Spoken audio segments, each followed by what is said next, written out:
All right, thank you all so much for joining us today, and welcome. And thank you also to James for coming to Ideas and share with us your work and your process today. For those of you who don't know me, I'm Natasha Sandmeyer. I teach in the entertainment studio here at Ideas with Nathan. And we were really excited to bring James in here to talk about his work to our students, but also to really the greater community at large. And we know there are a lot of students who've also come down from main campus, which is a fantastic opportunity to have some crossover.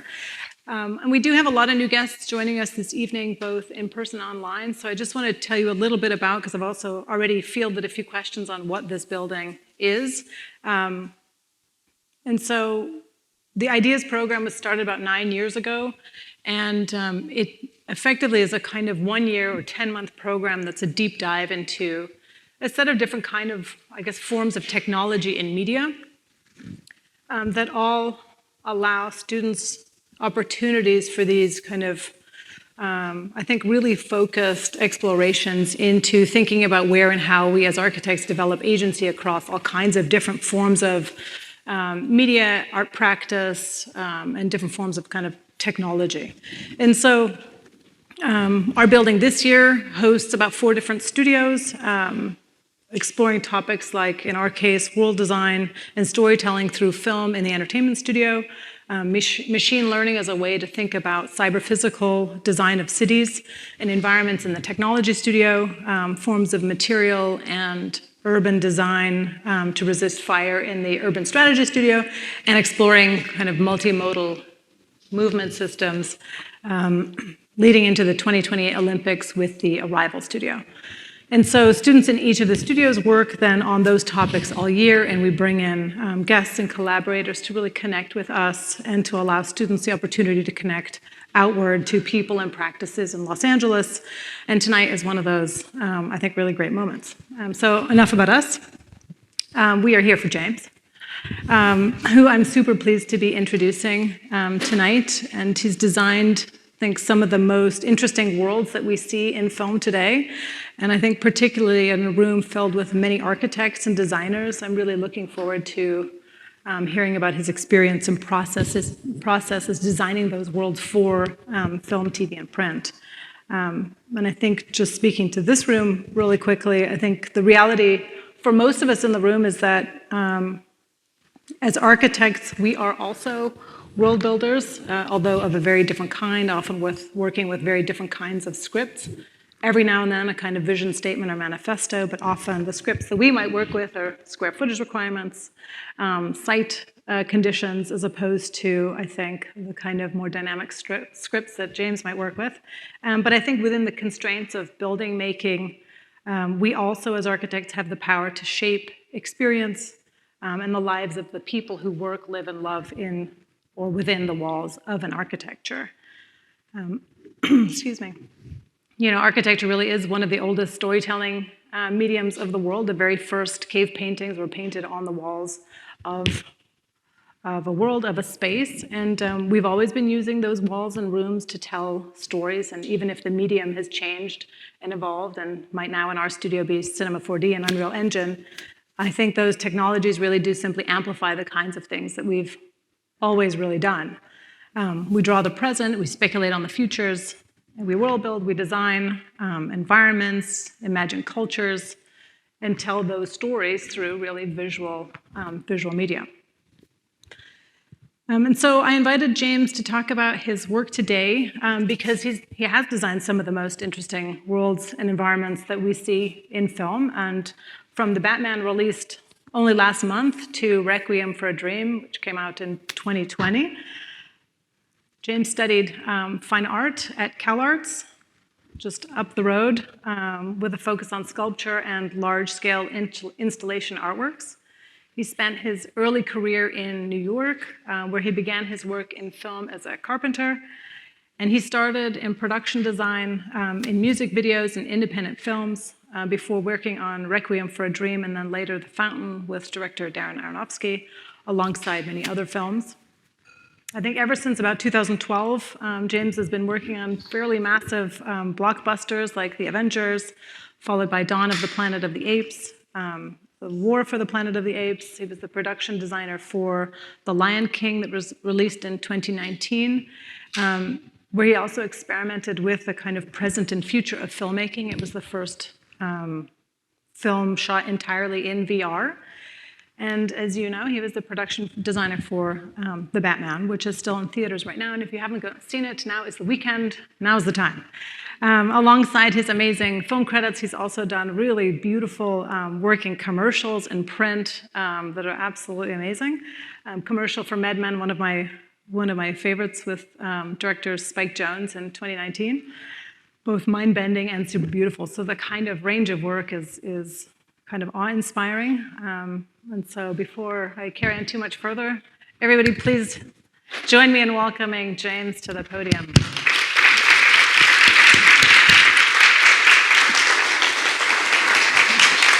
Thank you. Thank you so much for having me, Natasha. I'm so excited to be here at Ideas and with all of you. I just wanted to say quickly, so many things in your intro speak to why we're in touch. I mean, I think this is an amazing moment in the film industry. There's a real tipping point happening in terms of technology shifts that are opening up a lot of amazing opportunities for people like you, because I think, as you'll see as we get into some of the process, there's just a powerful need for artists and technologists more than ever. And so I'm doing a lot of work with the union, trying to open doors and make room for people like you. So I hope that we can be in touch and connect and look at future opportunities, because you're here to hear me talk, but I'm also here to see what you can do. So I look forward to talking more about that. And I'm excited to be in this special place. I'm not a public speaker, so this is going to be interesting, but I am really excited to share with you tonight. So I'm hoping that as we go, if you guys have questions, I'd love to hear them, because I am going to go through a lot of material.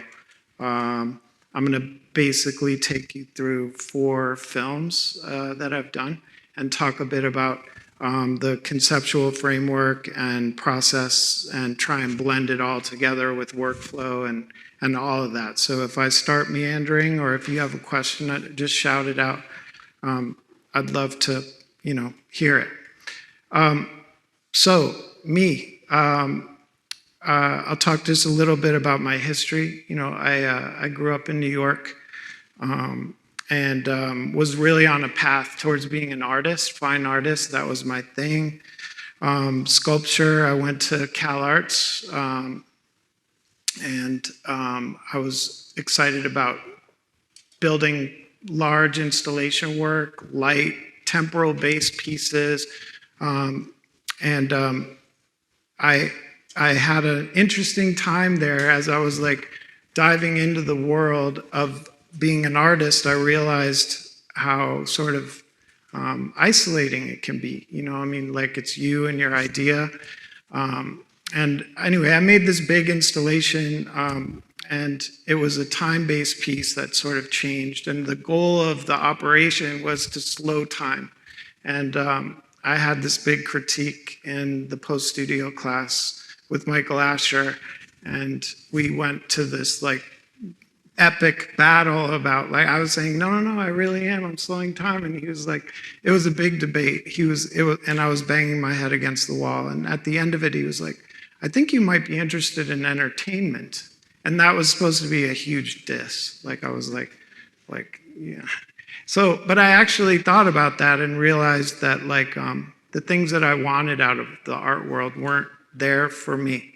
I had these dreams about these kind of big bacchanals where everyone's getting together and making art, and it was a big mashup and everyone's talking to each other, and it just wasn't there. It was kind of rigid and lonely. And when I came out of New York, out of Cal Arts, I went back to New York and I started working in the business as a carpenter. just because I knew how to do that. And I really didn't know what film was. I just had this opportunity to build sets and started seeing what that world was, and just sort of got literally carried away by the circus. I mean, it was just so exciting, especially at that time in the city. There were so many amazing opportunities in film. Music videos were just breaking as a medium, and there was a lot of money in them and also opportunity. So, just an amazing way of workshopping ideas really quickly and trying things out and building and experimenting with form and shape and all of that. So it was a great time. And it really, I got the bug and was fully carried away by the experience. And then also realized, all of the experiences I had at CalArts fed into this. So slowly over time, I got more opportunities as a designer. And again, in this amazing moment, those opportunities were quite huge relatively. It was like my second film was with Darren and was Requiem for a Dream. That was my second film as a designer. I had worked on a film with Maddie Libatique, who's a cinematographer, before that, and they put me on, and obviously that really changed things. But I guess what I wanted to, I'm going to go into some of the conceptual stuff, which really is the bridge into Requiem. But first, I just wanted to talk about production design, just in a sort of a cold, boring way, just so we could see, hopefully not boring. But I just wanted, this looks kind of boring. The top part, this part looks kind of cool.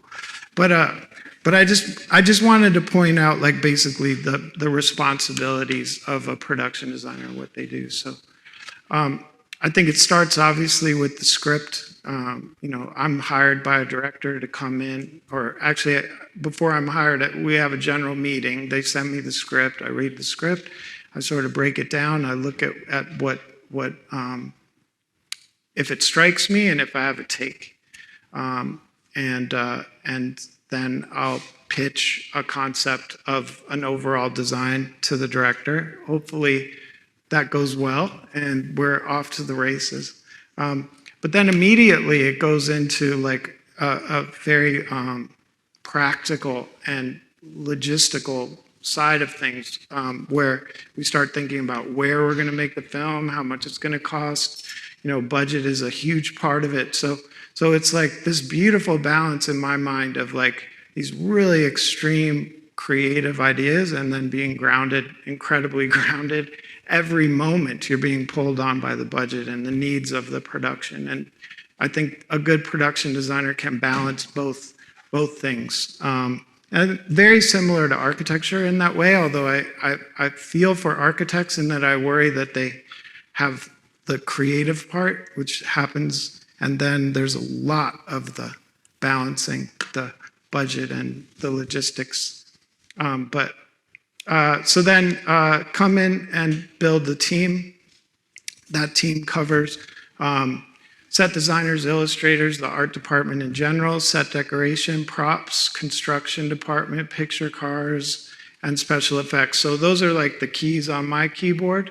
But obviously, I think a good designer is there to facilitate between all departments. So obviously cinematography and production design are integral to each other. So that's a big part of the way I design, thinking about light and the way the set can work for light and shots.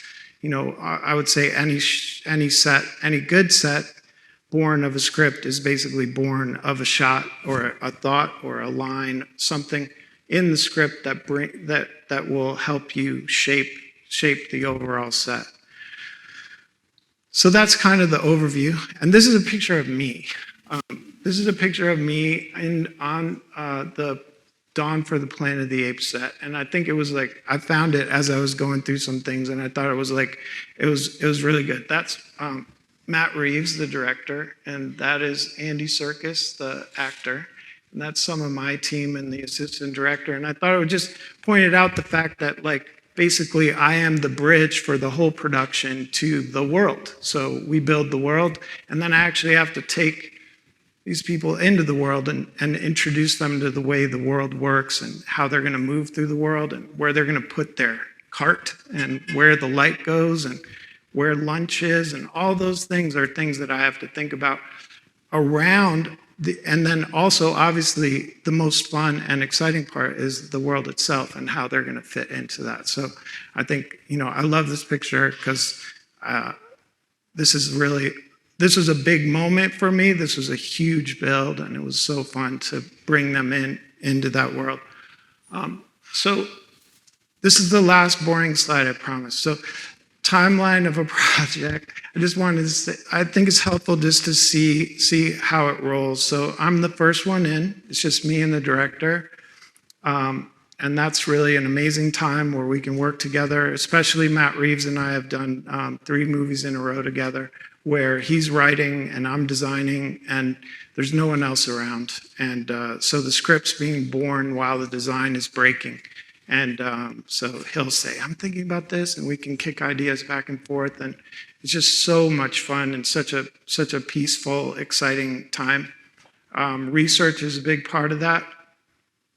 And then the team starts to build. We'll show concept illustration and design and start, it's a ramp into the budgeting and all that, starting to figure out where we're going to make the world, where we're going to shoot the movie, how, whether it's on stage or location, breaking all that down into previs and storyboard, which is a lot of the technology stuff that I'm excited about and look forward to talking more about with you guys.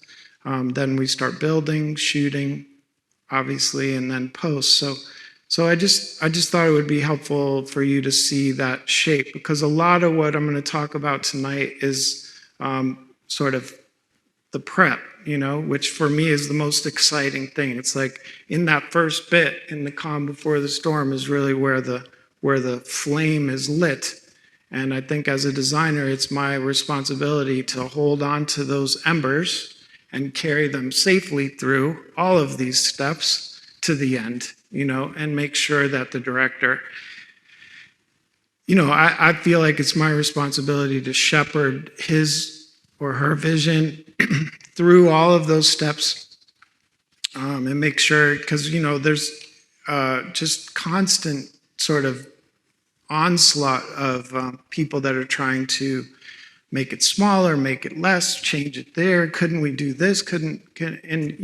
Obviously bending and being malleable is a big part of it, but I think it's also important to just hold on to the central tenets of your design and really make sure that no one's sort of like attacking those moments. Also, you're building a huge team and you're negotiating with hundreds and hundreds of people every day and answering questions. So I think for me, and I think what the strength of my design is that I like to basically write a short manifesto at the beginning of any project. And those hold sometimes 2, sometimes 10 ideas that are the central ideas for the movie.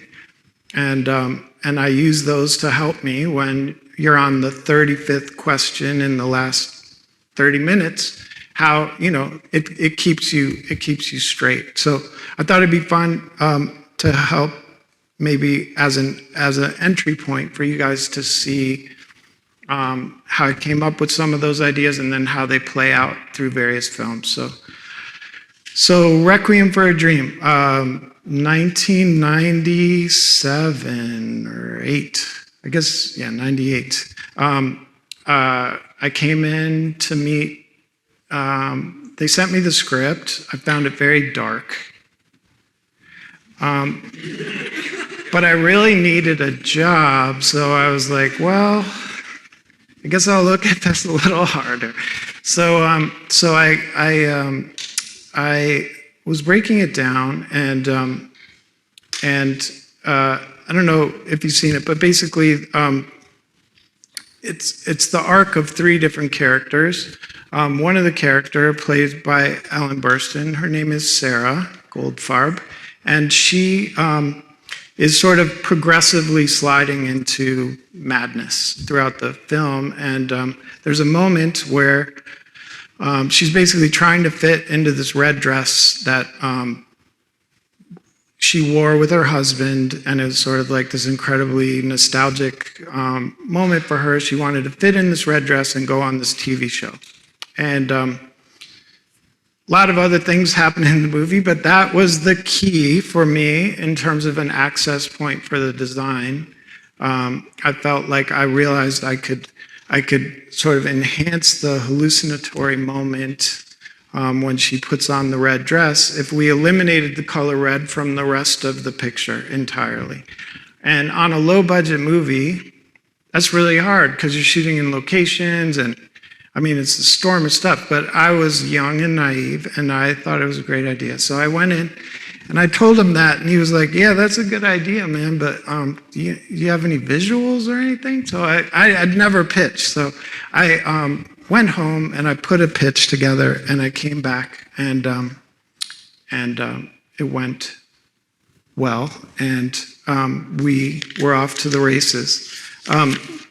But so there were a few other ideas in there. I think Darren is an incredibly rigorous and demanding director, and so it was sort of like boot camp, the best boot camp ever, because he asked me about every choice, every single choice.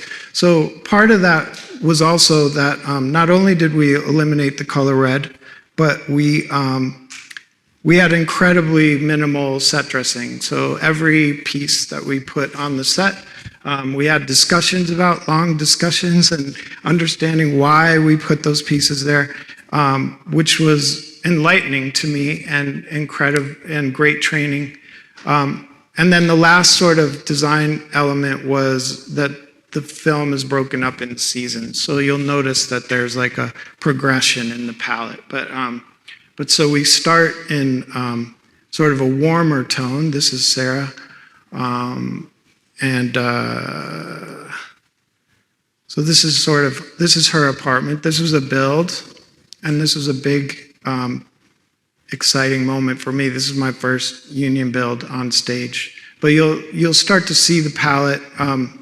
This is Jennifer Connelly and Jared Leto in her loft, and Marlon Wayans. Also, this was also on stage. So here, for example, I mean, you can see Coney Island out there in the wild. We were painting out red all over the place, chasing that down. As we move into her apartment, you'll start to see the red coming in her hair, and then in the dress, and the appearance of the dress. And so I thought that was, it was very successful, that transition.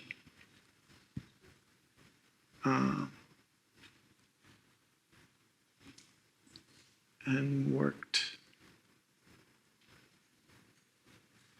So,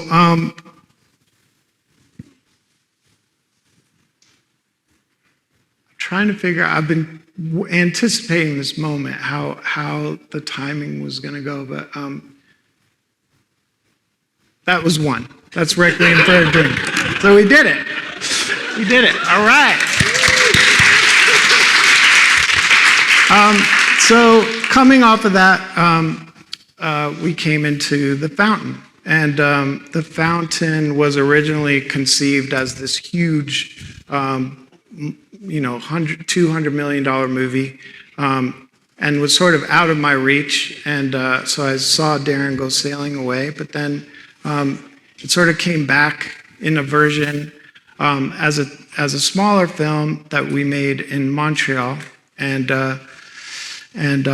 there'd been a lot of thinking about it, but basically the crux of this film is there are three time periods. There's a future space portion where there's a tree that's flying through space towards a distant star, and then there's a 1400s conquistadors in Central America, Mayan jungles, and then a contemporary portion. And I think the challenge of the film was, how do you make these three disparate worlds sit together? They're so different. What would you do? And so when you were trying to imagine the film, it was like very jarring. There was a lot of intercutting, and I think the challenge was how to make them all feel cohesive. And so we were talking about basically for me, everything came from the journey of the ship. So this is the tree ship, and so I realized that as the ship is traveling towards this distant star, maybe all the sets could reflect that same idea. So using materials from the tree, you'll see that all of the textures and tones and materials in the sets are born of the tree, but also the idea that all the sets are organized around the light, so that there's a distant light outside the set that's trying to penetrate the set through veils and scrims and all sorts of things. And also some of the sets are long and linear. So this shows you some of the materials and some of the tactile aspects. That's me. That's the ship. And it was an amazing and mind-boggling build for me to be tasked with building the Tree of Life. As a young designer, it was so exciting. So that's a branch in the conversation, but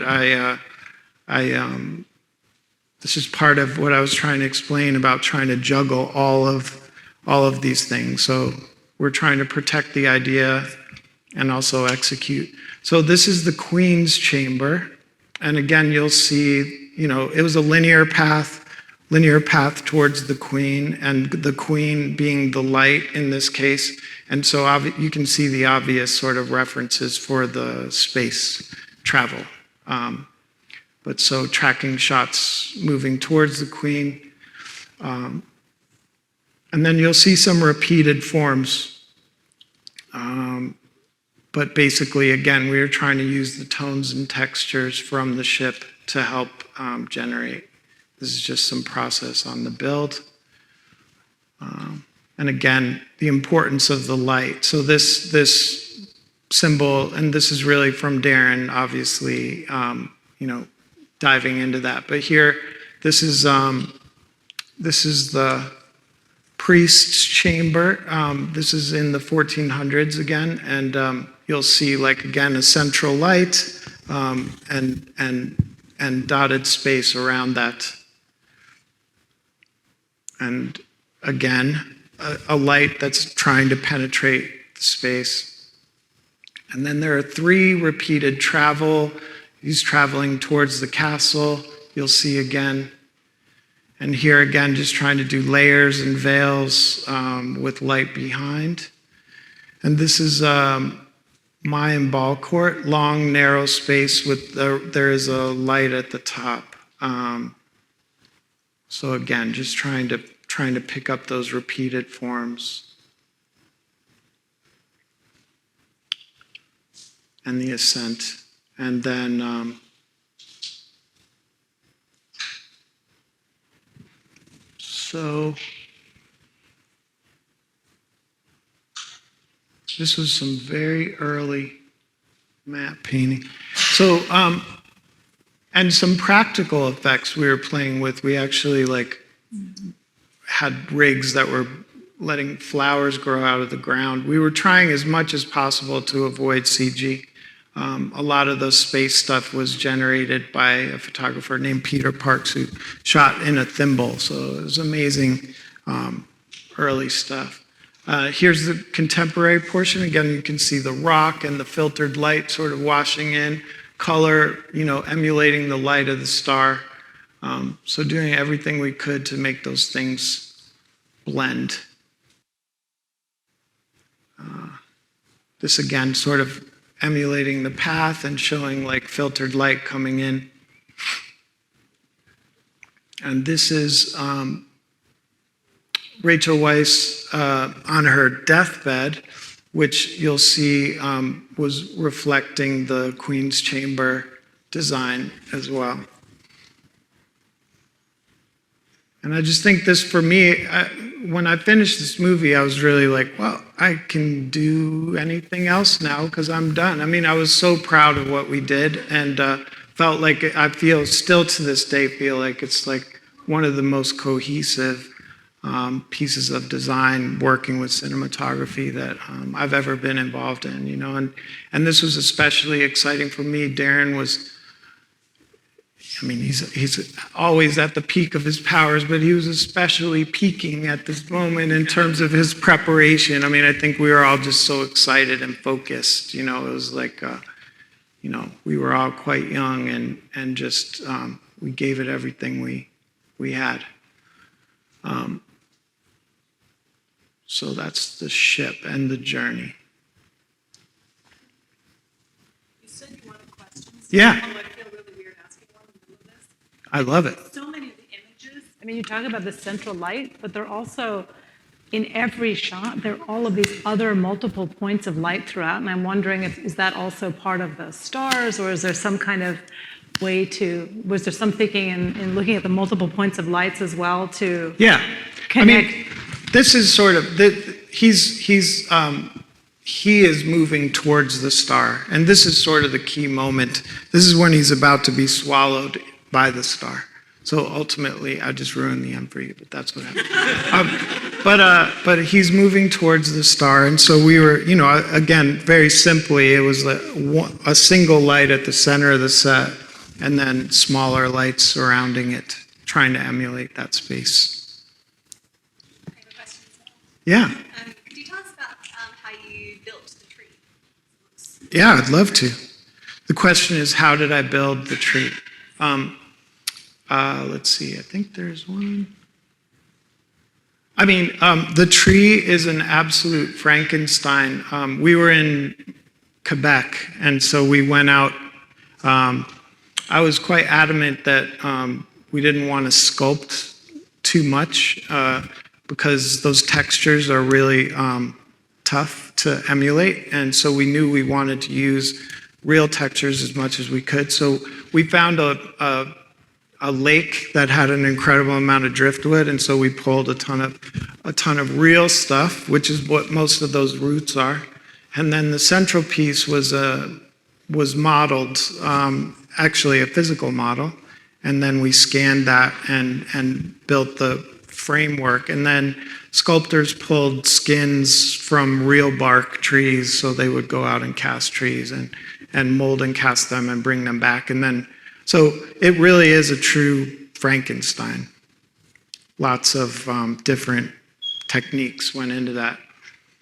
And the sculptor team, the sculptors on this movie were amazing. You can see in the ball court. I mean, there's so much fantastic work up there. This is actually a miniature. And again, just speaks to Darren's desire to do as little CG as possible. So that's the fountain. And so I guess some things happen between the fountain and this movie in my life. I mean, I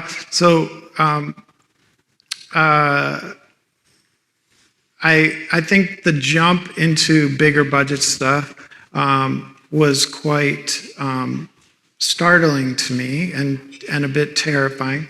But I had come off the fountain, and there was a few years gap. My wife and I, our daughter was born, and so I was sort of trying to stay home, and I felt like the feature world was sort of slipping away from me. But I got a call to interview for Avengers, and again, my pitch led me right into trouble because they liked my pitch, and suddenly I was designing Avengers, which was so scary. Just such a huge jump in terms of department size, and the financial responsibilities were so crazy. But it really did also sharpen me, and thankfully the people at Marvel were very generous and patient, and I had an amazing experience on that show. But it's different designing for franchises because I think, whereas on a smaller film, there's a lot, you have the whole script, and then you can come up with your whole design framework and be very precise. Obviously, all of those choices we made on the fountain were very targeted, and like we knew everything we were doing beginning to end before we started. Whereas on bigger movies, sometimes you'll have a brief like, well, we're shooting it in New York, start. We know we need a helicarrier, something. It's a different skill set. You have to kind of change the way you're thinking. Your design can't be quite as comprehensive. You have to kind of come up with some plans that'll help you as things come in, because often the script is being written as you're designing. And this is very much that case. Planet of the Apes, I was actually hired by one director who left, and I had a full team in the office, and we were sort of just designing stuff, waiting for another director to come. And thankfully, the guy that walked in the door was Matt Reeves, and he had an incredible vision for the movie that thankfully was fully in sync with mine. Because when I heard the opportunity to design Planet of the Apes, I knew, Rise was the movie that came before it, and obviously the apes they were living in contemporary society, and they had sort of achieved consciousness, and this was the moment where we were going to get to design their civilization. And so in that downtime, that's basically what I'd been doing, is sort of starting to think about, so I'm an ape and I'm suddenly self-aware. What am I doing and where am I? I'm in San Francisco, and now I just walked into the woods and I'm up in the Muir Woods. Like, what am I? So it was this was world building in its purest form. I mean, it was like there was no script, and all I had was the idea of what are these apes going to do? And so we really, from the ground up, got to start thinking about the way they would live, what their architecture would be, how they would build, what their systems would be in terms of, how do they eat? What do they eat? Are they hunting? Where is there water? Do they have a writing system? So, I mean, it was just like, to this day, I think it was one of the most exciting times for me in terms of like thinking about everything from the ground up, and then trying to also incorporate that into, the fact that there is civilization around, and what would their interactions be with civilization. So we came up with the idea that basically they would be like they had gorillas, orangutans, chimpanzees, all in their squad, and so we were trying to think about how each species would act differently and what their roles would be within the society. So we thought about the gorillas, for example, being enlisted to like sort of pull these trees together to create these sort of tripod structures, and then the chimpanzees would be lacing in wood. And I was excited also, you'll see as we progress, basically the evolution of their architecture from the bottom of the mountain to the top. So it was cruder at the bottom and slowly progressed to the top where it got more and more evolved. Here's some interaction with the humanity. And this is sort of the beginning of the ascent up the mountain. So this is shot in Vancouver, and just powerful fun building ape worlds. You'll notice basically part of that design was thinking about how basically all of the species exist differently. Orangutans are quite solitary. Gorillas live in smaller groups, and chimps obviously live in these big sort of clans. And so we tried to imagine how that would lay out in a society. So here you're seeing the approach, And these are orangutan nests or homes, these tall towers that would each hold one orang. This is the quarry that we found to build this in. And I think I'm leaving out an important part, but up in Canada, they have these, and the Northwest generally, they have these things called slash piles where they'll do a clear cut and then they'll scrape all the wood into this massive pile in the middle. And when I was scouting, I saw that and I just found them to be the most amazing and inspiring structures. So that was really the genesis of their architecture. The concept of these shapes was finding these slash piles and figuring out what we could do with them. So this was a clear cut at a quarry that we used to build the world. And here you can see, this is just a quick layout also showing you again that we have to think about how to get the company in there and where they're going to shoot, but also, build our set.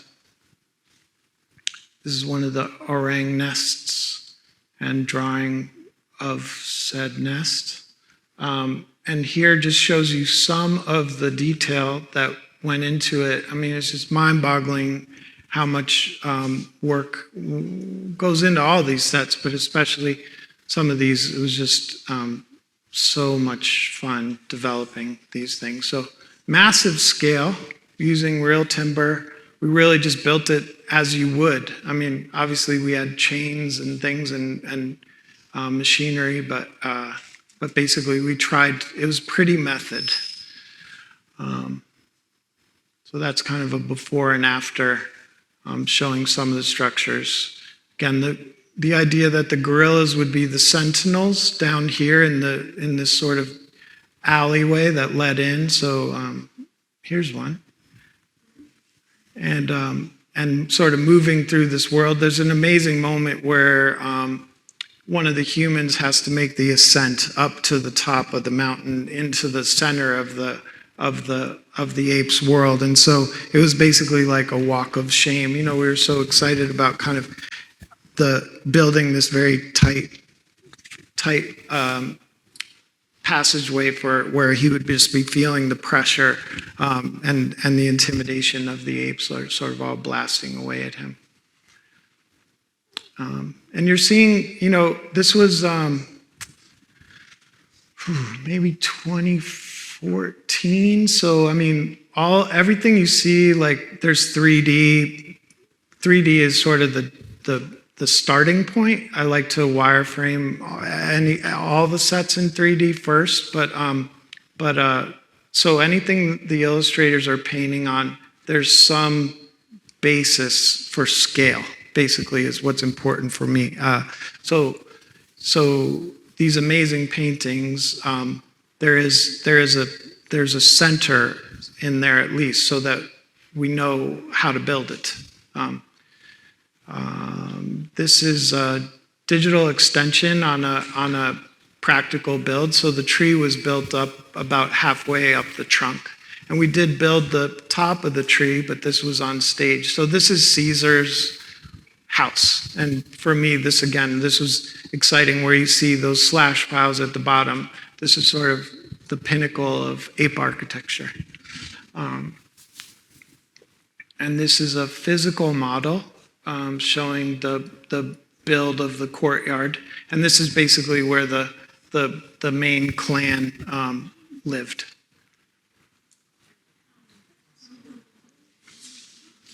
And this is the physical build in New Orleans. We were there for the tax credit, and also because we had some San Francisco work to do, so it makes sense you would be in New Orleans. But there were some Victorian buildings, and but I'll get into that in a second. But here, I mean, this is the physical build, and I think I just wanted to point out there's actually like an aqueduct that runs through that's practical. These hollowed out logs and water system that flowed through, and obviously just a lot of detail and amazing work that went into that. And then we also got to develop their writing system. So this is Maurice teaching the kids how to write. And so we were using English, but also we developed this whole language, pictographic language system for them. Just sort of shows like a level of detail that is sort of there. And I really believe that you feel it, whether or not you see it. I think it's important to me that every aspect of the film is considered. We really tried to live in all these spaces. So this is showing translations of the story of their history that was written on the wall that you see for 2 seconds. But this is some of the prop build and set decoration build. Again, just incredible intensity in that work. Here's the writing on the wall. And some more of the stage stuff. And this was the whole set burned, so that was another consideration. And this is just, again, to give you a sense of the scale. Pretty powerful. So some early illustration and iteration. This was built in a huge parking lot at the abandoned Six Flags in New Orleans, which makes all the sense in the world, doesn't it? Really?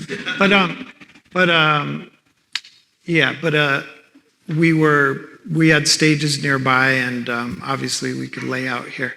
Over the course of the show, the set, it's actually built in a swamp. The set displaced, I think, 14 inches into the concrete. So some more Caesar. And then into the human world. So equivalent amount of joy designing for the Apes, and then going into San Francisco and trashing the place.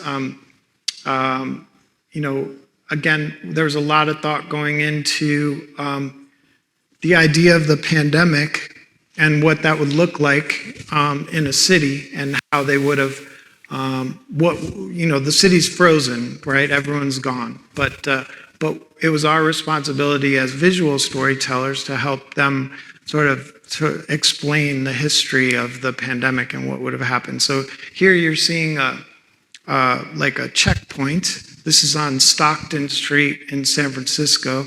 So that tunnel that leads from Chinatown to, we basically rebuilt this area in New Orleans and tried to illustrate, the rules of the pandemic and the architecture of the pandemic through this set.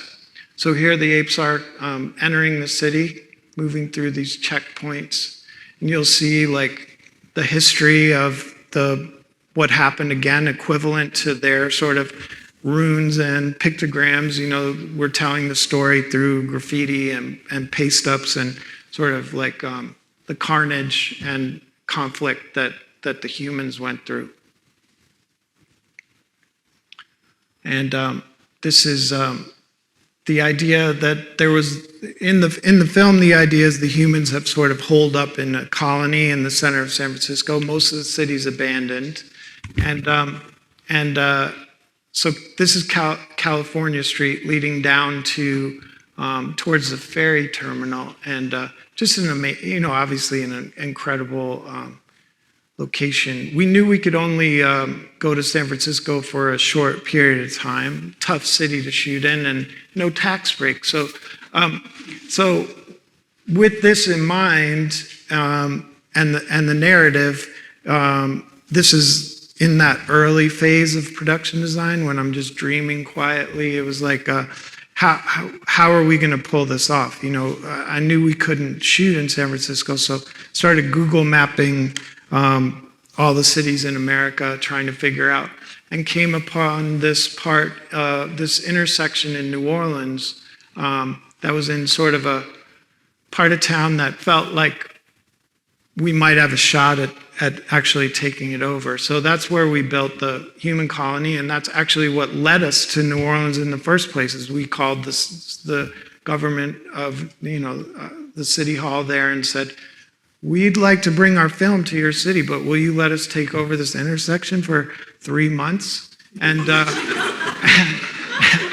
and that just speaks again to what I think is like just the pure joy of what I do, which is that not only are we dealing with, pure creative ideas, but then we're also like weaving our way into the systems of the world and actually interacting with governments and politics and all those things that just make it so much more exciting. So this is an intersection in New Orleans where you'll see the evolution of the build. So we built up to the first story. The rest was extended, but this was a 3-month takeover, which was incredibly generous of the city to let us do that. And so this was a practical build.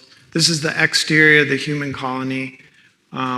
And again, the idea that they've sort of fortified themselves back in this place. Some of the fortifications, this was all a build looking out onto the street there.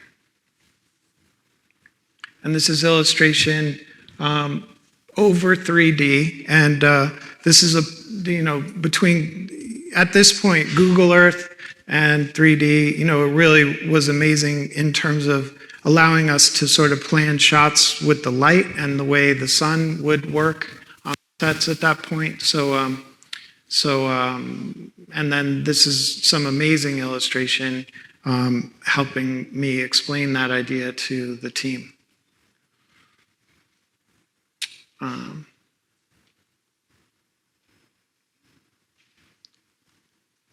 So here's more of the pandemic architecture. This is really just sort of a study, sort of explaining like just the layers, like the idea that that the city would have been split into zones and people would have to move through testing points to move from zone to zone.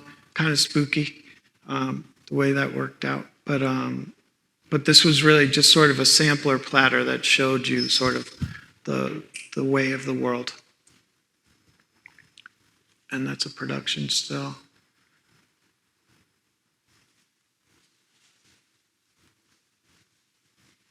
So that's Planet of the Apes. Thank you.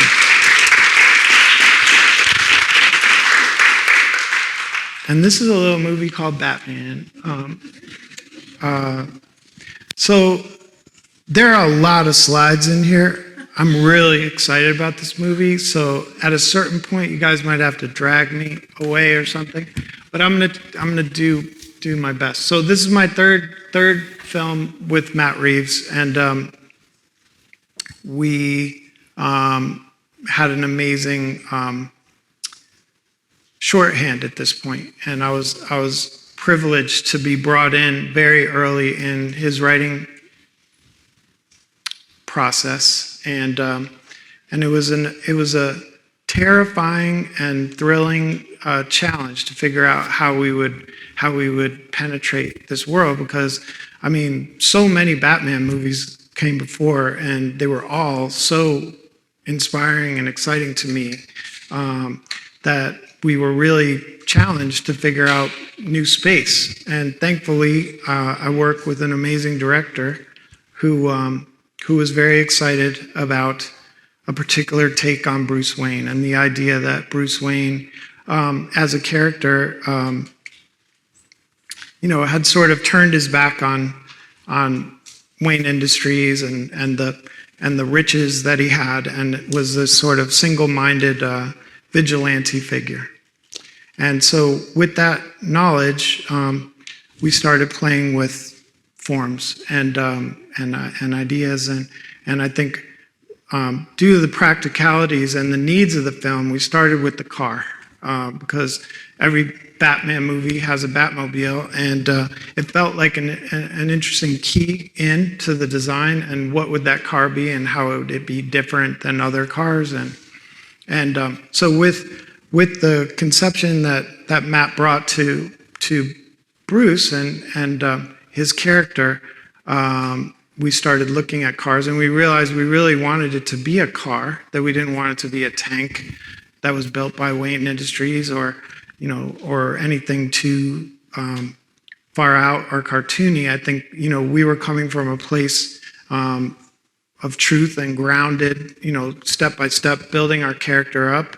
And at this point in Bruce's evolution, it was so early that we thought it wouldn't be far from a car. I mean, say, he's super DIY down there in the Batcave, sort of working on things, just starting out. So anyway, we knew it wanted to be a muscle car.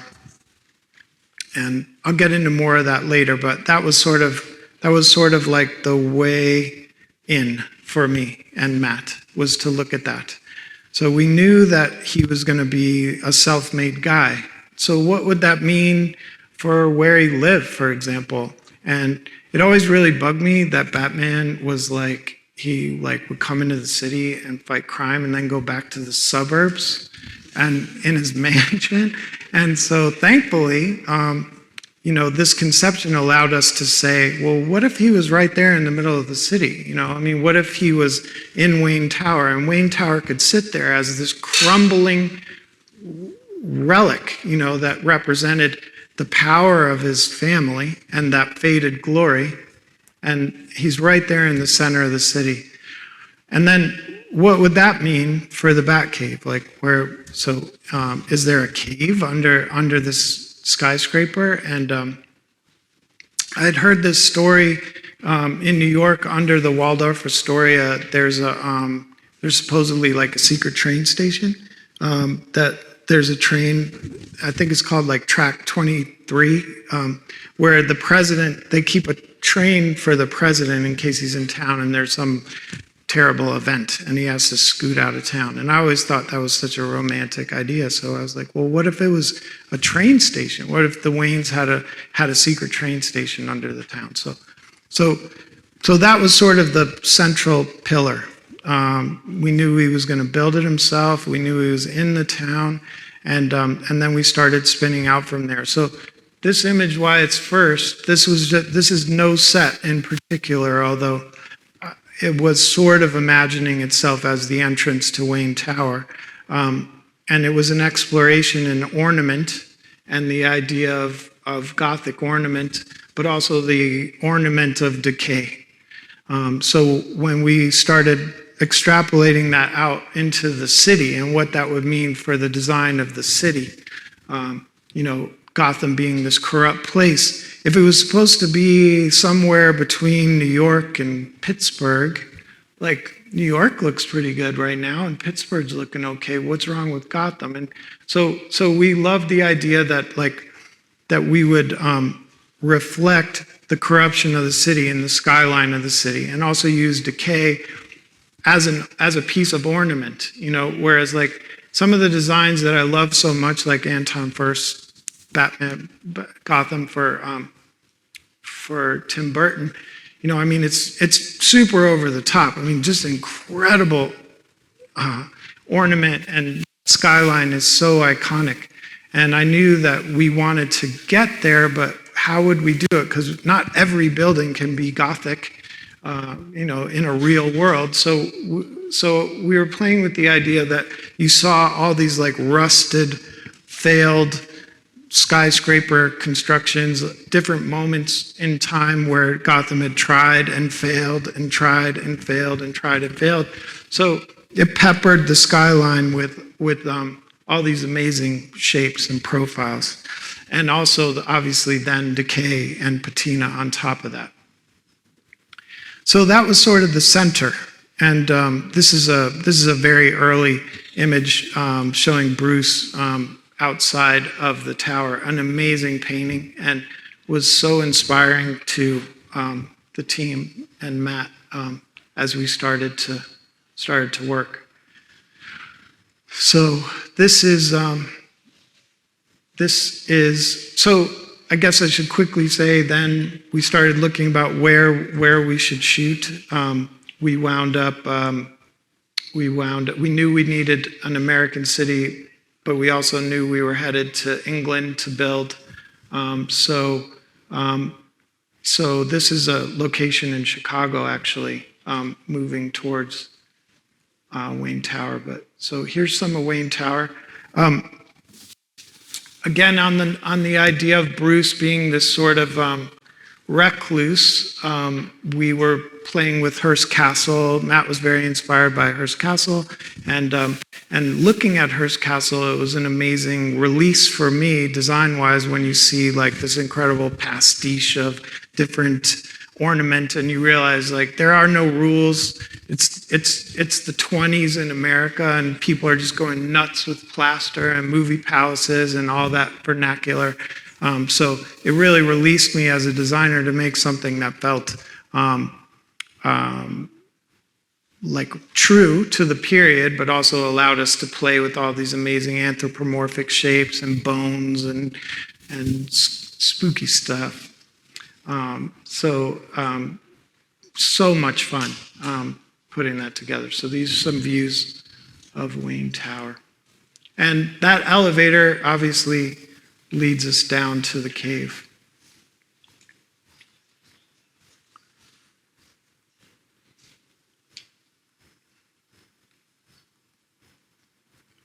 Again, just showing just so much shooting in England, the craft. So not only this, I guess I should back up to say on Lion King, I really learned the VR tools. We shot the whole movie in VR, and that was like a 2-year university course for me in that technology.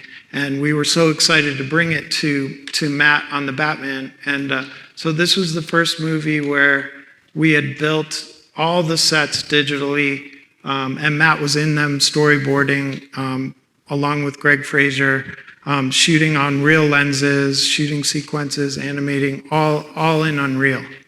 And so everything you see here was built digitally first before we started anything.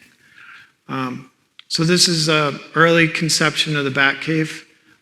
This is a physical model, 3D printed. This shows you the sort of elevator going up to the Wayne Tower. And this is a shot from Unreal. So this was the Unreal Engine.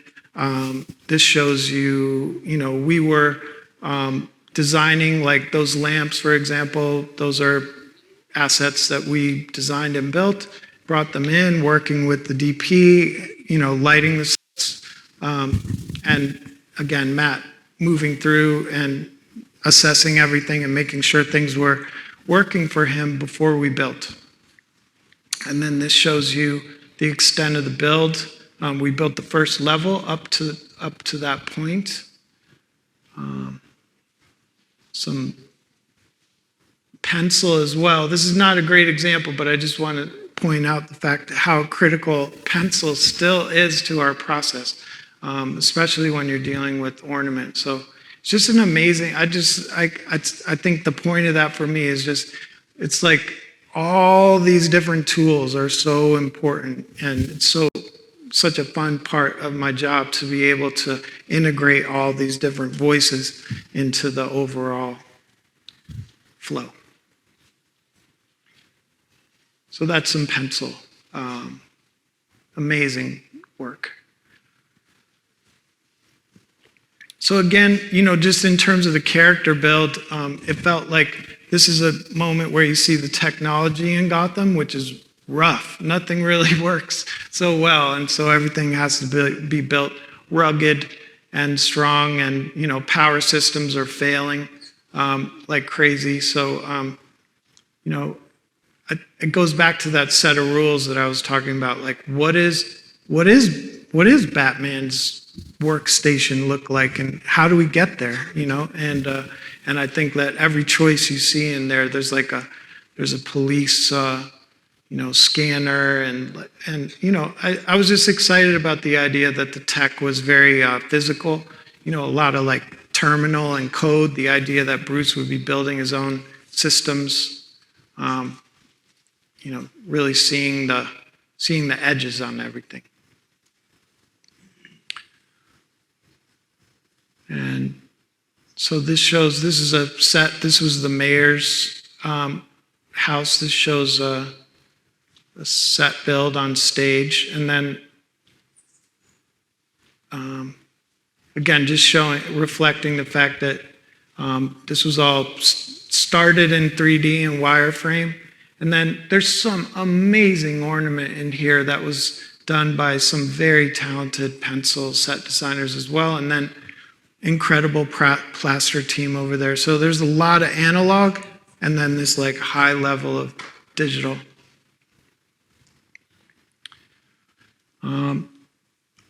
One of the challenges on the movie was knowing that we had all these exterior street scenes, and so we built, the logistics were such that we knew we were going to need to build a backlot. So this, I'll get into more of that later, but this is all on a backlot build we did that was like, 8 acres or something. How am I doing on time? Good? You guys bored? Is it boring? Okay. So this was another one of those funny film things where we were in London. Also, the pandemic happened, which wasn't great. But we were going to Chicago, and we were planning on using their L train there. But we knew we wouldn't really have time in the time we had for Chicago work, so we bought one of their L trains and put it on a boat and shipped it to London. And it was actually remarkably cheap. It was $50,000. You get a boat. You get a train. But anyway, and then we built the station, which allowed us to do what was a very complicated stunt scene and choreography. This is the City Hall, which was shot in Liverpool, which is a city that I now love so dearly, and was just one of the great discoveries for us in the UK was how much Gothic ornament and just incredible patina and texture there was in London, but particularly in the north, was just so great to be able to exploit those things. And that was another Google Earth moment, finding this particular complex. This is the exterior of a place called St. George's Hall, and we loved that facade. And adjacent to that was a square that would allow us to shoot this Times Square type scene that we had. So again, it was sort of like both sides of the brain figuring out creatively what worked, but also a logistical plan that would work. So this is the interior of that City Hall. This was a build, and this was a build because there was a car that crashes through the door and blows in. But you'll see this is the model in Unreal. Again, lensing on the accurate lensing system.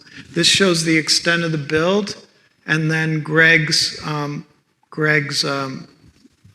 gobos for the light. Greg Fraser. And so again, a physical, that was 3D printed. This is the build itself. In the Cardington blimp hangar, which is one of the biggest spaces I've ever been in, and we needed it. This shows the scene of the crime, and you can see why we needed to be on stage for that. Although we did investigate shooting it in various cathedrals and things, but in the end, it made the most sense to come back. I keep showing these because I'm just so excited and about the potential of this tech. And again, why I was talking to Natasha about being here with you guys. I think this is like a whole new part of what we do, and I'm really, I just think it creates huge efficiencies for us. In terms of being able to take the director in and be very precise about what we need to build and what we don't. So I look forward to getting into more of that with you.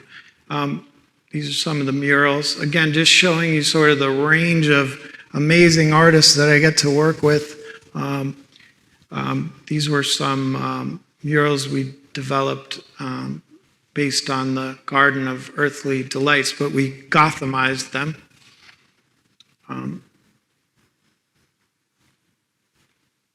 That's Batman.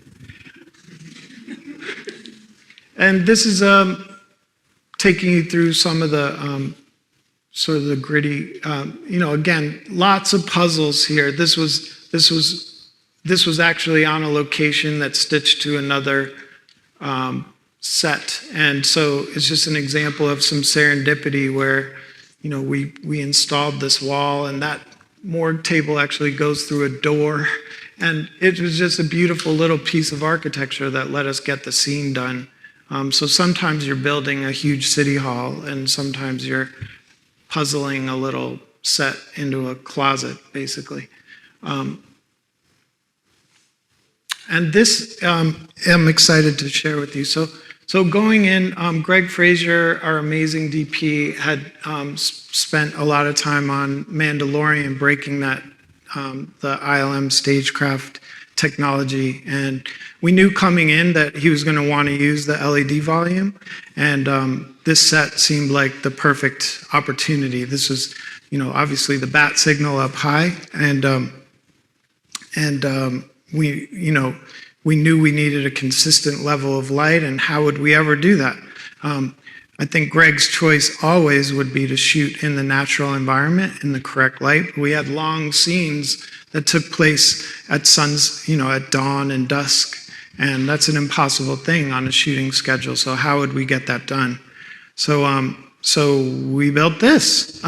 This is our set, and then you can see the volume going up around it. And again, just to speak about Unreal and the tech and why I'm excited to be talking to you guys. I think this is the tipping point for me that I'm speaking to, which is that for a long time we would put up a green screen and we would design what was on that green screen, and then the production designer would walk away and cross his fingers and go to the premiere and hope that what was on that screen was what we had designed. But now we're getting to do it in prep, and we're getting to put the actual content on the screen while we shoot. And so that's amazing, isn't it? But it's created a real logjam in terms of personnel and skilled people that can actually do this stuff. And that's where you come in, because I think, this is like, we're building this world. This is Gotham. We built it. There it is. And this shows you a little bit, again, the genesis of the Skyline. We used a piece of New York because we wanted something that we could get actual light reference on. So when you're in that dark place and things are looking wrong, you can go back to the city and what it looks like.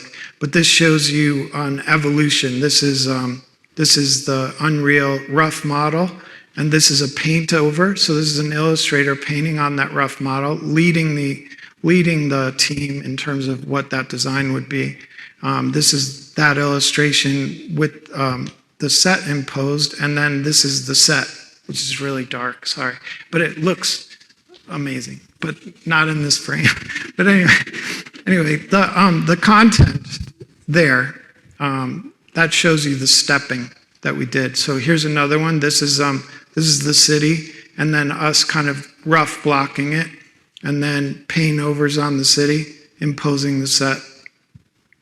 This is an actual photograph from the city, and then our paint over in terms of the notes, where you can see changes, and then that was sent to. So then in this iteration, we're working with ILM during prep, and they're building these backgrounds. But I look forward to talking more offline about how I'm hoping that that's going to be a situation that we can actually bring into the art department again, because I think the point for me is, like, there was a point when the art department did everything. We would paint that as a painted backdrop.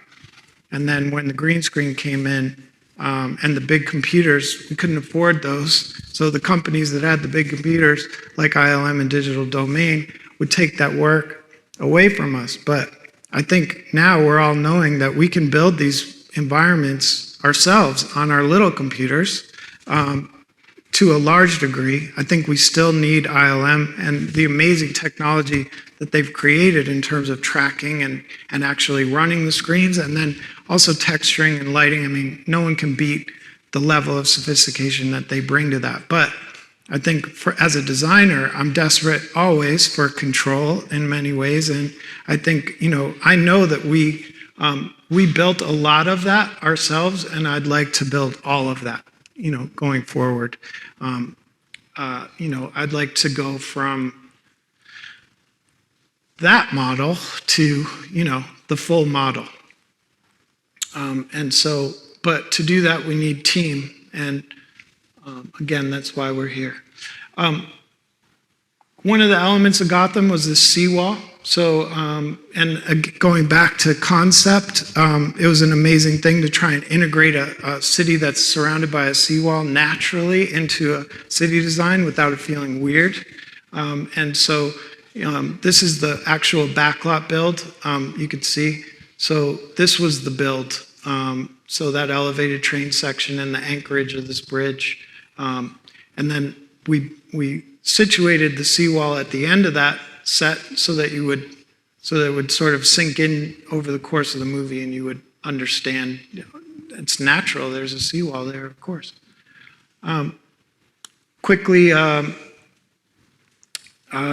This was another design sort of puzzle that I'm so proud of and was excited to tackle. Was Matt had all these different threads in the story that were converging on this one place. Basically, the Riddler is looking down. I'm trying to find a good way of representing this, but anyway, there's like a crime boss and a club below a club, and the Riddler's looking. I mean, it's just all these plot points that were converging, and we couldn't figure out how to organize it. And I had heard this amazing story about Robert Moses, who was the architect of the freeway system in New York, and a nefarious character in New York history because he destroyed neighborhoods and plowed through, split the city into a million pieces. But the legend is that he had his office under the toll plaza of the Triborough Bridge. And the legend says that there was a tube that went from the tolls through his office, and you could see all the money flowing through, and it would go into like a vault underneath. And I always thought that was just the coolest bad guy layer, and he was such a bad guy. So I combined that with an experience I had going to a party in the Brooklyn Anchorage years ago when I used to dance all night, and thought it was one of the most beautiful clubs I'd ever been in. And so putting those two things together was super exciting for me. And also the opportunity to build a piece of I'll come back to that, but to build a piece of the Gotham skyline. We designed this whole bridge, which we realized then you'd be able to see from the Searchlight Tower and other parts of the city, which as a designer, again, I think is very important to be able to weave the city together so you always know as a member of the audience where you are. So you can see it from the cemetery, you can see it from the Searchlight, and I felt like it was a great way of sort of grounding the world. So this shows the extent of the backlot build we did, which was massive and really fun to do. That's a drone paparazzi shot of our set. And just a monumental undertaking, incredible work that the teams in the UK did. And so this is on the main street. And I'm super proud of this set. Just the level of detail you can see even in the asphalt, how much work we put into making that feel lived in and real. And again, just all the different crafts that are converging on this, helping us bring it to life. So incredible graphic design, illustration, it's it's a overwhelming amount of beautiful work. So this shows the crime boss's spot. This is just sort of trying to explain, this is the main club floor, and then there's a club underneath the club.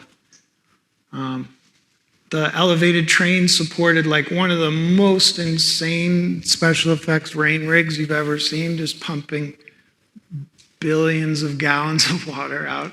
And again, had to be engineered to support that. So, I mean, that's real steel and all that. And then the interior of the club, this is a location called the Printworks. But, formally was an amazing fit for the bridge, this long, narrow space, and created but we built a lot in here too. We brought in a lot of this ornament and detail you see to kind of stitch it all together in this sort of industrial way. And this was this incredible serendipitous, this is the penguin, and he has this amazing perch. It was actually a Printworks, and this was some sort of I guess it was like a station where they would oversee the equipment, but gave us this incredible perch and for his office. So again, just trying to blend. This is a stage build. This is the club below the club, and sort of the overall architecture. So that's Falcone's space. That's again the Robert Moses idea. And here we're using motifs from the design of the bridge in our stage build. You can see that repeated sort of keyhole shape was an organizing principle. The keyhole shape of the bridge. This is an LED screen. Again, this is like on a 20 by 20 that we could move around, but it gave us live reflections on the floor, which was obviously super helpful. Part of the design was that he was over the roadway. There was a moment in the film where the lights go out, and I was so excited about the idea of providing like this ambient sort of wash of light that would illuminate the scene in the dark.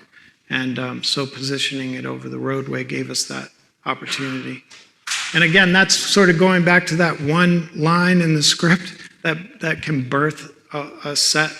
That was definitely that. An example of that.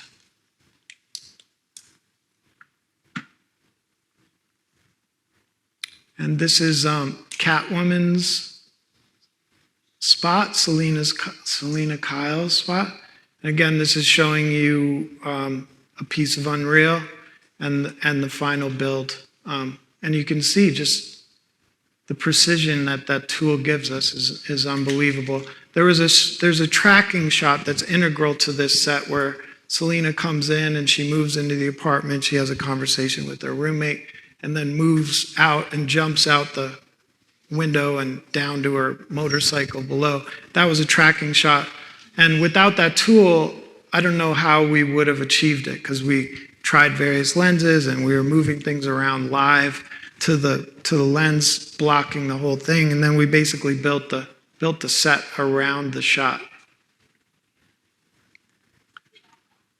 So that's a piece of that tracking shot. And this just shows you some of her world.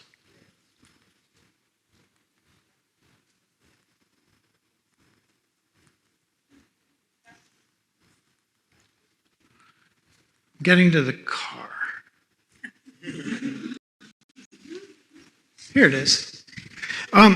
So I think I touched on it before, but just giving you a sense of, again, amazing team involved in these vehicle builds, just like an army of people. But incredible work from some incredible illustrators, and then we actually built it. So this shows you some of the process. The thing I'm most proud about this car is that it actually does it.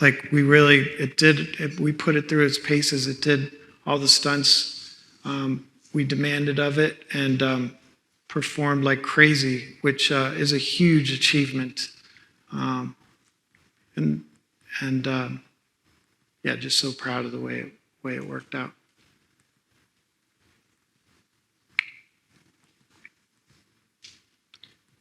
I think I'm getting there.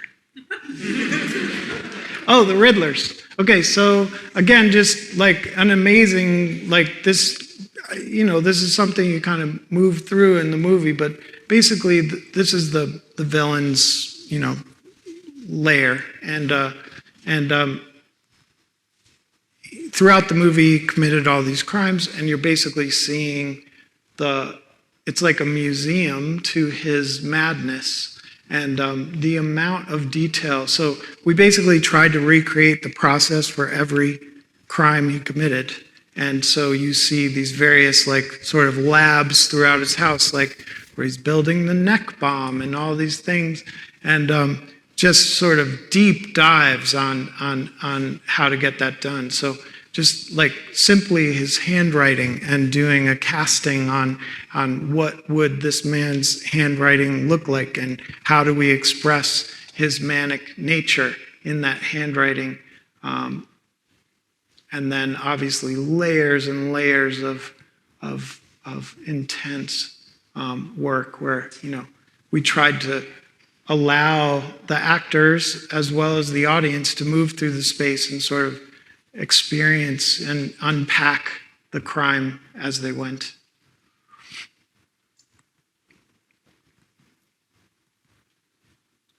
This is the diner. This was sort of the center of the Backlot Build, which is this sort of finale where they find the Riddler. Oh yeah, and it had to flood. So this shows a little of that.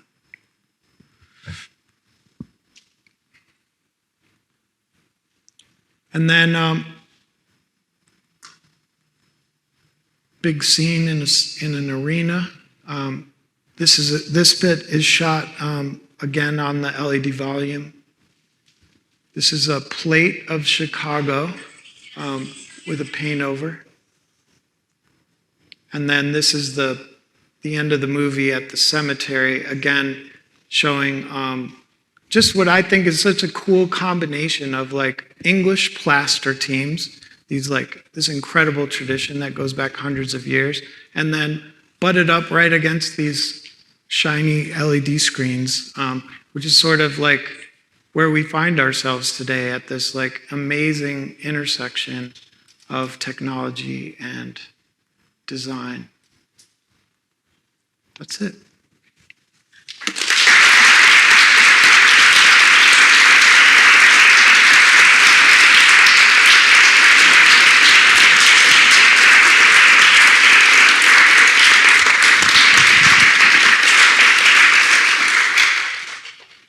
Do we have microphones too to pass? Perfect. I mean, I have about 14,000 questions, but okay, I know a lot of other people do too. I mean, it's amazing to see all of those images, especially I think it was the layer where there's just an unbelievable texture of objects and papers and photographs that have been aged, and it's something that I think until I know people are doing that and setting the stage, but until you talk about the ways in which the team is putting it all together, it's inconceivable to imagine the scale of the team and the hours. And yes. I mean, how big is it? This is just not even one of the questions, but how big is the team? It's very big. It's a big team. It's a big team, but I think you're touching on something that is, I think it goes back to that being an artist moment, and what I find so interesting and exciting about design for film is when you're an artist, you put up your work and everyone says, oh, that's really good. But I think the best design is invisible in terms of the fact that my ambition is to make a world that you accept, that you say oh, where is that Gotham? I gotta go there, And that's the bar that we hold ourselves to, I think, is that we want to make sure that we're delivering a world that's entirely just consumed by the audience. They never question it.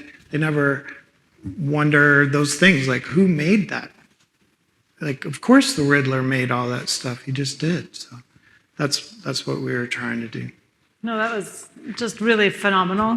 Thank you so much for all of the insight and a kind of little reveal into your world. I did promise my 12-year-old, who is 12 until Monday, to ask this one question, and I think you touched on it a bit with Requiem. I can't remember the protagonist's names. When she, her Sarah. evolution and introducing the color red in the film. And when we watched Batman with my kids, the 12-year-old, I mean, I just was immersed in the film and just was looking at the kind of beautiful environments and imagery. And the first thing he said when he came out of it is like, because he knew James was coming, he's like, you have to ask him how he built the movie out of two colors. And he was like, the whole movie is orange and black. And, and we went back and watched it again, and he said, it's amazing. It's such a texture of color. I don't know if that was part of the kind of missive or direction to the team, but I think the kind of beautiful layering, and you see it like right here in this image, it's this kind of amazing split in those moments. Yeah, I mean, I will say a lot of that comes from the work with Greg and Matt in terms of, I think red was a really strong choice that they used in the light quite a bit. Also, we're seeing, he's a nocturnal creature. Right. So I think whenever the lights are on, it's usually like dusky or sunset. Is that a disappointing answer? Let's get Greg to come in here. He can talk about exactly. Do we have any questions from the audience? We can pass around the microphones. See, told you. All right. I saw this hand go first. It's right here. Oh, sorry. Hey, James. I read an article that said that Darren Aronofsky had a Batman Year One script around 2002, and I was curious if you worked on any of the development around that time, and if so, did any of those sort of initial explorations end up in this film, these many years later, or if they did or they didn't? The answer is, if you recall, like, we were babies and we made this tiny movie called Requiem for a Dream, and suddenly he just took off like a rocket and left me, the baby, behind, working in New York on little indie films, and I had to run hard to catch up. So at that point, no, I was not involved in the development, and no, it doesn't touch on our movie at all. But it is like a happy memory for me to remember, like finally I'm there, because I was very jealous, and wanted to be a part of that. So it's nice that it came around again. Awesome, thanks. I'd like to see that movie, by the way.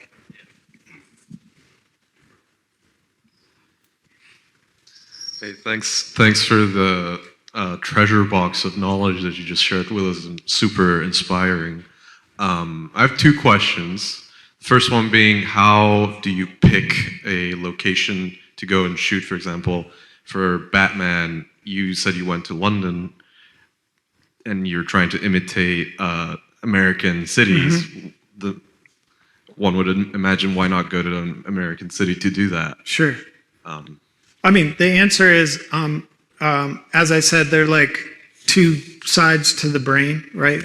Like, obviously, creatively, it'd be great to shoot in an American city, but tax incentives and stage space and these sorts of considerations come into it. So that's when I was trying to show that timeline. You say, like, dream time, and then quickly producers come in and start, like, ruffling your dreams around and saying, like, well, you can't shoot in San Francisco, so where are you going to go? And so that's, to me, to get into Google Earth and say, like, well, if we're dealing with London, like, what's in London that we can use and what's not there? We did wind up shooting in Chicago for street stuff, but, like, so to answer your question, I think it's a puzzle. It's a constantly evolving puzzle that balances the needs of the production as well as the creative needs. And in the case of the Batman, it was an amazing serendipity because rather than fighting the look of the UK, I mean, I think we really just embraced it because it was so beautiful and tried to do enough of our own sort of like layering and weaving in other textures into those sets that you believed that they were a part of a city in America. Thank you. And my second question is about oftentimes when dealing with new technology that keeps getting updated, for example, the Unreal's the background, it usually doesn't come out as smoothly as one would expect. So, like, how have you guys learned this software and processed it? And what are some of the failures that you guys have had to fight through to make the projects as beautiful as you can? Well, thankfully, I'm not responsible for making a final in Unreal that you're shooting on. You know, I think that's why I do think that companies like ILM have you know, they're wizards in terms of being able to take that stuff and make it feel photoreal and render. And I'd say, you know, to answer your question, like, we are just in the art department, we're just scrappers. Like, we'll do whatever it takes to get the job done. So, you know, we've been with 3D from the very beginning, you know, simple wireframes and then lighting those and rendering. I mean, I've been at it for 20 some years, so I've seen all that evolution. So I think for us, like, Unreal at this point is just like, wow, like it's so robust and amazing to see what we can do. But I guess the answer to your question is we don't have to finish it. We're not making a final, right? So it's good enough. Before we go into other questions, I have to ask you a question. Are you okay to take more questions? Yeah. As long like as you the guys whole are. row went up, I don't know, is so- it like midnight? I don't even know. We But are- I'm you are- happy. You can go after. I mean, thank you so much for sharing such generous insights and all of your work with us. It really was amazing. I think my question is, it seems that so much of your work sort of beyond the sort of design in a project is kind of establishing trust with all of the people that you're working with, like from the director to the city department that lets you, you know, take over a street for 3 months, to the teams that you're working with. And it's, how does a young sort of creative learn that, sort of learn the sort of interpersonal side of working in this sort of industry, which is so team driven? Yeah. It's a great question. I think, I mean, I feel like giving you a really California answer or something. I think, I guess you really need to love it, you know? I mean, I think you need to find the place in yourself where you realize, like, I mean, I think anyone that's working in film, like, the beauty of it for me is that no one, including Matt Reeves, and he will tell you that himself, when he births an idea, he knows that once it goes through the process of production and comes out the other side, it's not going to resemble exactly what he thought it would be. That there's discoveries all along the way and ideas and changes that come in. And I think if you're too sort of like mono-focused and you don't allow conversation, then you're neglecting like incredible resources of other people's ideas and serendipities and accidents and collisions that happen along the way. And that, again, goes back to why I found my art practice so limiting. You know, it's like I come into this and it's pure chaos. There's not, like, you're dealing with a myriad of personalities and needs. And I mean, it really is a funny thing when you look at a film team, like the accountants and the producers, like, and they're all personality types, and you have to manage all of them. You have to move through all these departments, and you can either not like doing that, or you can take profound pleasure in like seeing all these different ways of being as a human. And so I try and embrace that. You know, I try and like, and I know that, like, I mean, every image you see here, I mean, it doesn't come from me. It comes from my team. It's like I can lead the team and I can shape where they're going, but there's so, like, for example, this keyhole shape, this was something that someone drew, and I loved it. And I said, well, let's build around that, So I think keeping your eyes open and your ears open, and just reminding yourself that it's always better when you can sort of give it up a little bit and let things in. Thank you so much.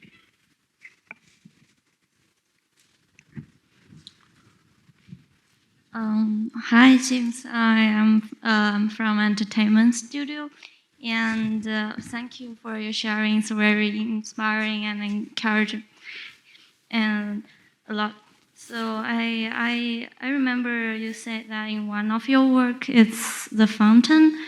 You said that you're avoiding CG's production, and I was wondering why, because it's not effective as a reality capturing in that movie, or is that just because of some budget problem?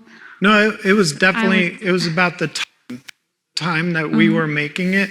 CG was, I think the fountain came out in 2004, and CG, it was like it had flooded into film, and people were like, this looks amazing. It was like, but it looked horrible.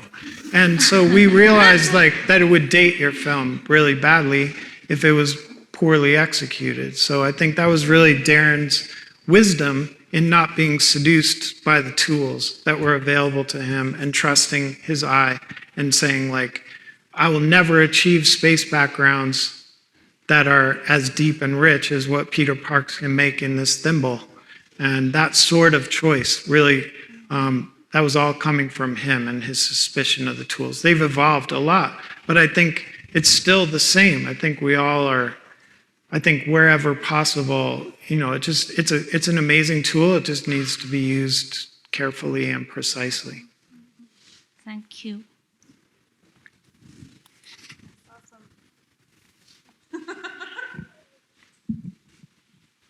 Thank you. Your presentation is super inspiring. I have a question. I'll preface my question by saying I'm currently working on a 180-degree, 6-story hemispherical dome in Unreal Engine, creating 8K content for this super immersive environment. And I guess my question to you would be, I believe, from what I can recall, on The Lion King, Jon Favreau always reiterated that The Lion King was not an animated movie. It was a live-action movie. But, of course, it was animated, in quotes. And from what I understand, all of the location scouting was done virtually in Unreal Engine, in VR. Can you talk a little bit about how the difference between traditional location scouting and virtual? I think the quick way of talking about that is there's a portion of Lion King that takes place in a jungle, and I was excited about trying to figure out a way to deliver something that actually was in Kenya, because they don't have jungles. So we found this amazing forest on the slopes of Mount Kenya, and we basically imported. We took some rough geo and then did a big sculpt on Mount Kenya, and then procedurally dressed it with trees. So we had a whole mountain full of trees, and we could fly around in VR and basically scope spots. So this is a nice place where Simba could be crossing a river. With a little imagination, you could really find your way in. And that blew my mind. I mean, I had a whole mountain in a computer covered with trees and rocks that were dressed in procedurally.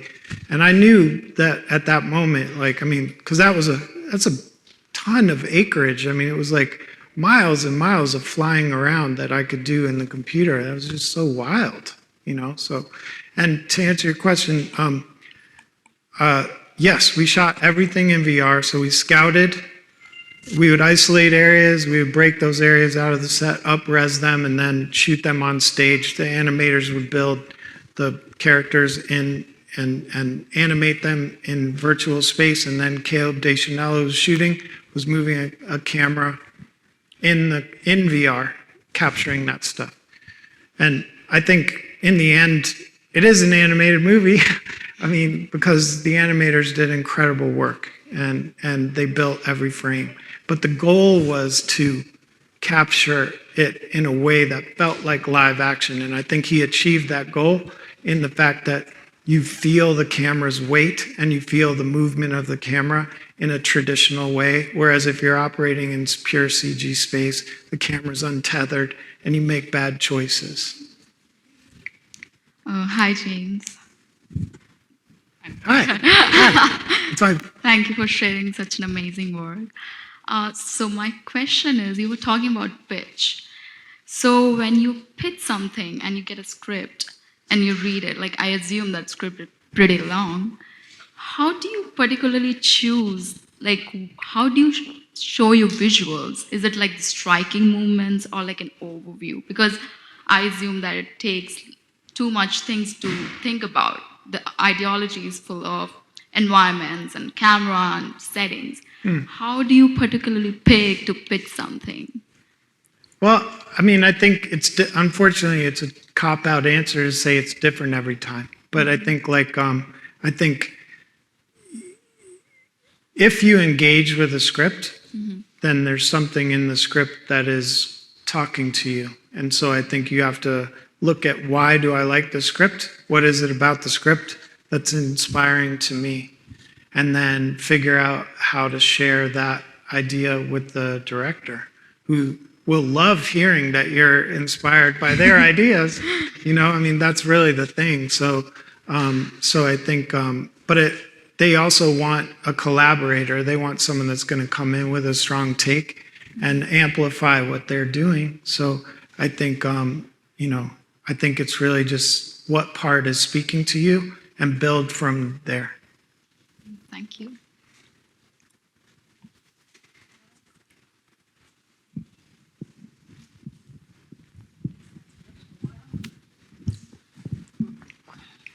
Thanks. Yeah, thank you, James, for this wonderful presentation. It's really interesting. One question I had, as someone who works in mostly production tools in the Unreal virtual production space, is when you were using LED walls outside of plate environments, when you're using the actual real-time ones, what kind of tools did you request from ILM for modifying, the scene as you shoot, and what kind of tools did they provide you? I'm sure that was a lot of interesting back and forth between communicating your needs as a production designer and what they thought you might need just off the beat. Well, I'm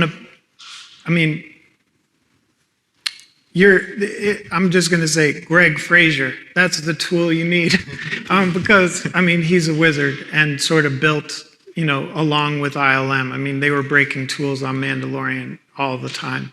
So, he really knows how to manipulate that space. I was sort of a lamb in the woods there where I'm just like blown away. This was my first ride with the screens. So I think I learned a lot. But really the point of the screens is that by the time you're on set, we're done. We don't have to move anything. Now, Mandalorian is a much more integrated, their use of screens, our use of screens was very traditional in terms of the fact that we had a set in space and then the screens are out there like a backing. Our sets didn't touch the screens. But Mandalorian, their sets run into the screens, and so it was a lot more complicated. Thankfully, I didn't get into that math on the Batman. So I can't answer your question. Thank you anyways. Got time for one or two more?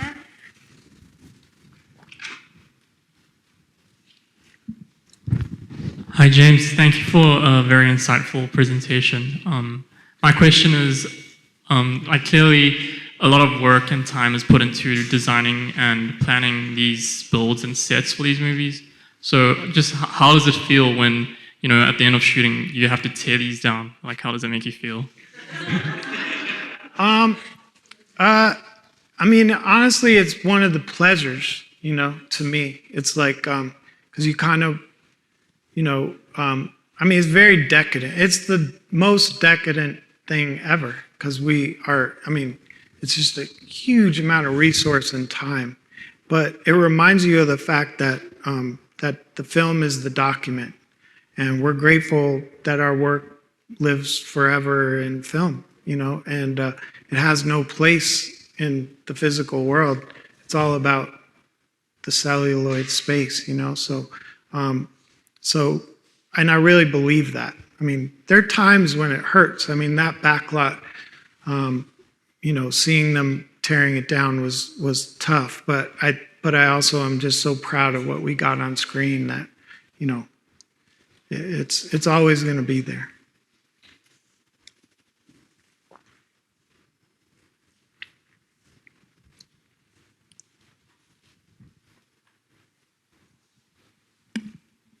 Hi, I have a question sort of building off of that. You mentioned in the beginning that there's a lot of parallels between production design and architecture, like cost, constructability, schedule. One thing that we talk a lot about in architecture is sustainability. Mm-hmm. And I wonder, even like you were just mentioning, tearing down sets, sourcing materials to build sets, is that a conversation you have in the film industry? That's a great question. And the answer is yes. But I'll just fully cop to it that it's like it's a time, money crunch that hasn't been resolved. I think that like recycling is something that we try and do, but like the demands of the speed that we have to work at, like often ideas like that suffer because we can't reuse things. We have to build bespoke every time. It's not like we can have like a storage locker with all the parts we need. We're in different cities all the time. That's one of the nice things about the studio system in the past was they had like huge scene docks where you could like go in and reuse different parts of old sets and put them together. And we just don't have that luxury at this point. But I wish we did. And it's definitely something that we're working towards, but it's not here. I mean, ultimately, I think the volume is really going to be leading the charge in that way. That like more and more, I think sets are going to be more and more digital, like in the screens and less physical. But I think the balance for me is always going to be build a big set and have a digital extension to it, and I don't know. Do you have any ideas? I think in architecture, we really try to push manufacturers to source sustainably. So just like buy materials from sustainable manufacturers and work to recycle it instead of, putting it in a dumpster and stuff like that. So just putting systems in place like that, I think would be a great step. It is. I'm totally with you, and we're working on that. But it's a issue with how splintered our industry is. Like it's like there's no center, So like at the studio level, that things are happening, but it's just so many little micro worlds. It's hard to pull it all together. Thank you. I think it's easy to look at a set and its destruction and think about the waste, but I think also the construction industry is one of the most wasteful industries around in terms of the kind of sustainability factor. We have time for one more question. Noor. Thank you so much for your presentation. I am absolutely in love with every film you've ever worked on, but I promise Natasha I'm not going to fangirl too hard right now. So I guess I wanted to ask about, basically we're at this point in time where you see two very opposite ideologies when it comes to film. So not just film, actually everything. With the more advanced the digital tools are becoming, there's these like two extreme teams where some people fetishize everything that's practical, everything that's analog, whether photography and music and film, and others are just saying that digital is the future, everything should go digital. So I was wondering, how do you think how would the mediation between those two move on, not now necessarily, but in a decade or in just the future of the industry? I think that's a great question. I mean, I think each of those camps needs each other. I mean, analog needs digital to appreciate analog, and I mean, they're pinging off each other. And thankfully, as I was saying, in what we do, we need analog in the process as well as digital, and those two ideas need to learn how to exist together. So I think, in a lot of ways, I like to look at it that they're going to make each other better, because digital is going to be pulled towards analog, and we're going to try and make digital feel more and more like film, and and the analog process is there to remind digital of its shortcomings, but then digital also pulls analog into the future. So I like to believe that they're going to create an abundance out of their collision. Thank you so much. Thank you so much for your time, your Thank you. generosity, your unbelievable creativity. Thank you also so much for showing us, I think, the work that sits on the cusp of, I guess, a little bit what Noor was talking about. I guess you're sitting really at the edge of where the technology is starting to really influence the kind of making of worlds and building worlds and designing worlds. And I think it's been a super inspirational moment for us to hear about the ways in which you conceptualize and build and deliver worlds with what must be also spectacular teams to work with. I'm excited to be in a room with all you guys, and I just want to reiterate that I think there's amazing opportunity in our world for you, and I hope that we can, that you'll pursue and investigate opportunities in film, because I think it really is changing a lot, and there's suddenly this big door that's opening, and a lot of the people in this room have the right skill set to walk through that door. So, thanks for having me. Thank you so much.